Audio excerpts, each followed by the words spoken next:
Contrairement à ce qui se pratique en général sur le marché de la franchise où les droits d'entrée sont extrêmement élevés, on a quand même, nous, le souci d'amener donc le consultant à la réussite.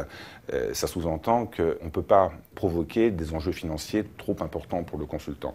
Ça, c'est le meilleur moyen de déjouer. Vous savez, il y a des consultants qui plongent sur des franchises dont le droit d'entrée peut être à 50 000 euros. C'est une épée de Damoclès au-dessus de la tête. Quand vous avez cette pression financière, en général, vous déjouez, vous n'avez pas le temps de la réussite, etc. Donc, on est sur des modèles économiques quand même assez différents. C'est-à-dire que l'investissement personnel, bon, on a un droit d'entrée ou une redevance initiale, mais on préfère parler de redevance initiale, qui est en deçà donc, des 20 000 euros. Et ensuite, c'est une somme forfaitaire à payer tous les mois, à partir d'un certain nombre de mois. On fait payer les consultants que lorsqu'ils sont opérationnels. Donc le coût global de l'intégration dans le réseau CAP est quand même bien inférieur, et ça c'est une condition essentielle à la réussite du consultant.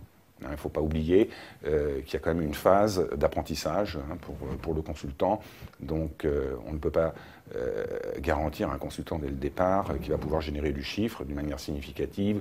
Les premiers mois, c'est tout simplement pas possible. Ceux qui prétendent ça, à mon avis, font fausse route.